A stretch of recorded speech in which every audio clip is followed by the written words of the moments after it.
કેમ છો બધા? મજામાં છો ને? આજે આપણે શક્કરિયાનો ચેવડો બનાવીશું. 11 હોય કે તમે કોઈ પણ ઉપવાસ કરતા હોય તો આ ચેવડો બનાવીને તમે 15 દિવસ સુધી એને સ્ટોર કરી શકો છો. ખાવામાં પણ એ એટલો જ સરસ લાગે છે. બધાને ભાવે તેવો આ ચેવડો આપણે આજે બનાવીશું. આપણે પહેલાં શક્કરિયાને છોલી લઈએ. શક્કરિયાને સારી રીતે ધોઈને લૂછી લીધા છે. 250 છે મારા શક્કરિયા. તમારે જે પ્રમાણે જોઈતા હોય ને તે પ્રમાણે લેવાનું.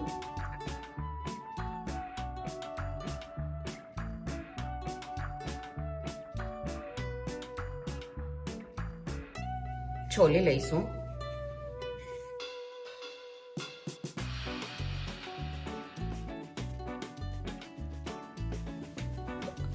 છોલીને આ રીતે પાણીમાં લઈ લેવાનું, કારણ કે શક્કરિયા કાળા પડી જાય.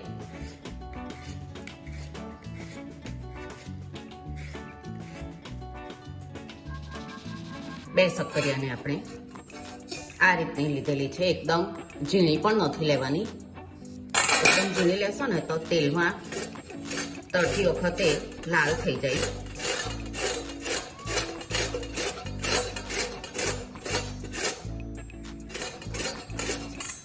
જો આ રીતનું છીણ આપણું રહી તે રીતે કરવાની. છીણને આ રીતે બધી છીણાઈ ગઈ છે ને પાણીમાં લઈ લેવાની. હવે આ બેને આપણે ચિપ્સ બનાવી લઈએ. આ બેવમાં આપણે 1 લીંબુનો રસ લીધો છે, એમાં થોડો થોડો, અને 1 ચમચી સિંધવ મીઠું,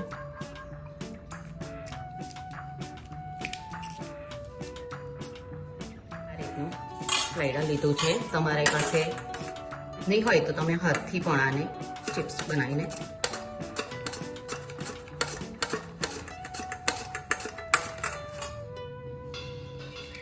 જો આ રીતે બધી ચિપ્સ બની ગઈ છે.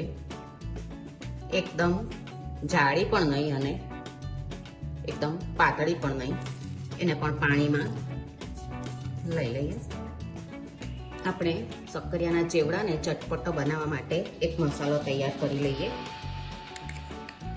1 ચમચી સિંધવ મીઠું છે, આમચૂર પાવડર છે, 2 ચમચી વરિયાળી છે, 1 ચમચી, અને આ દળેલી ખાંડ પણ શક્કરિયા મીઠા જ હોય પણ ખાટો મીઠો બેલેન્સ કરવા 2 ચમચી ખાંડ લીધી છે. મરી પાવડર છે 1 નાની ચમચી. શેકેલા જીરાનો પાવડર આપણે 1 ચમચી લઈએ, અને 1 ચમચી તલ છે. તમે લાલ મરચું ખાતા હોવ ને તો લઈ શકો ઉપવાસમાં.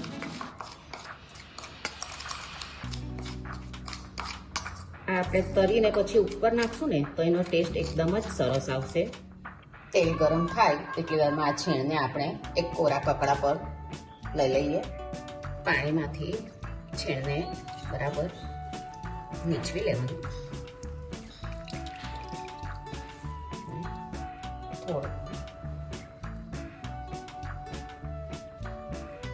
બીજા એક નેપકિનથી કોઈ પણ કોટન કપડાથી આ રીતે વધારેનું પાણી અંદરથી આપણે તળવાના છે એટલે અંદર આ રીતે કરી લેવાનું.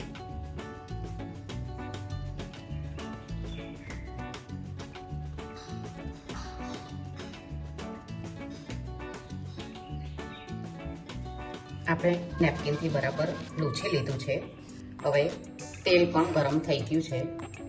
તળી લઈએ. તેલ એકદમ ગરમ થઈ ગયું છે. આપણે મીડિયમ ફ્લેમે જ આપણે તળવાનું છે. આપણે પહેલા આ 1/4 કપ શેંગદાણા લીધા છે મેં, તરી લઈએ ને. ચેવડામાં જે ભાવતું હોય ને તે પ્રમાણે લેવાનું. તમે ઉપવાસમાં નહીં ખાતા હોવ તેને સ્કીપ કરી દેવાનું. દાણાને એક બાઉલમાં લઈ લઈએ.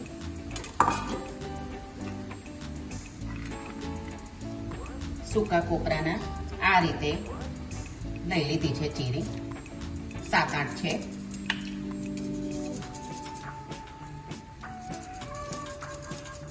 આ રીતે લાલ થઈ જાય ને એટલે કાઢી લેવાનું. કાજુના ટુકડા છે, 7-8 કાજુ લીધા છે, ટુકડા કરી લીધા છે.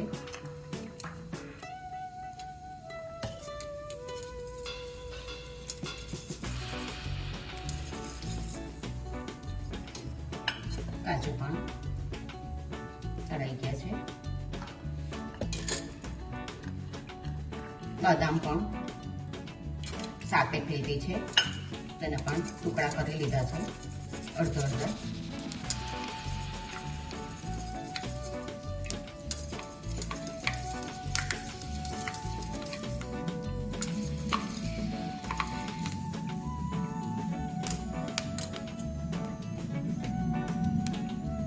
કાઢી લેવું.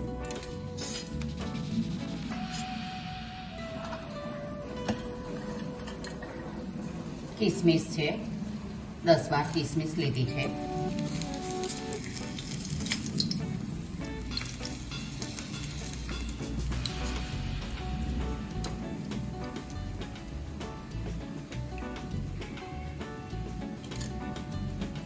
બાર 15 લીમડાના પાન છે અને કડક થાય એટલે કાઢી લઈશું એને.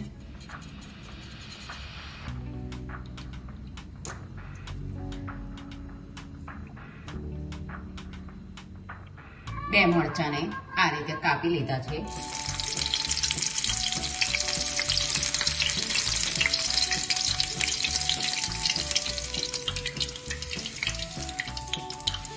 તમારે જેટલી તીખાશ જોઈએ તે પ્રમાણે વધારે ઓછા લેવાના. મારા તીખા છે મરચાં.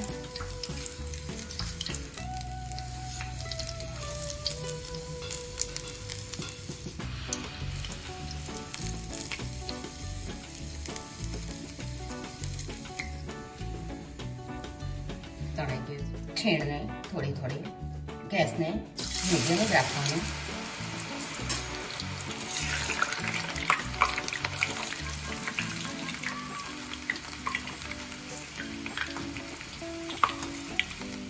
આ રીતનું છીણ થાય એટલે કાઢી લેવાનું.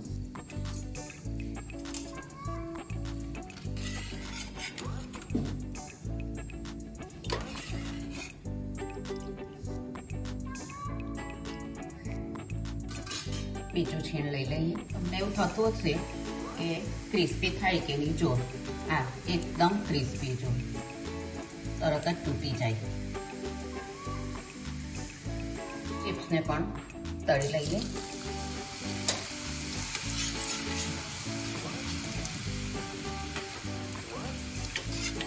તેલ એકદમ ગરમ થવા દેવાનું અને પછી મીડિયમ રાખવાનો ગેસ.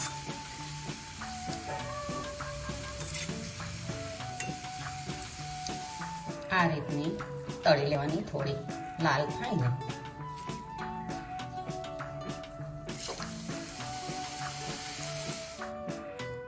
ચિપ્સ પણ આ રીતે તળાઈ ગઈ છે. આપણે બનાવેલો ને તે બધો જ મસાલો આપણે અંદર ગરમ હોય ને ત્યારે જ લઈ લેવાનું.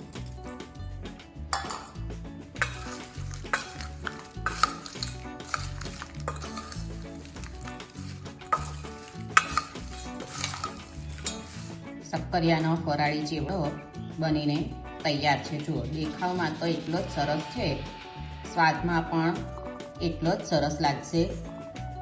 આ ચેવડો તમે 11 હોય કે કોઈ પણ ઉપવાસ કરતા હો ને ત્યારે આ ખાઈ શકો અને 15 દિવસ સુધી એને એરટાઈટ ડબ્બામાં ભરીને સ્ટોર કરી શકો.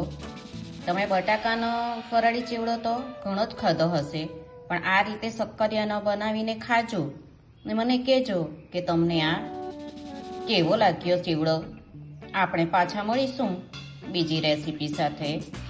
આવજો.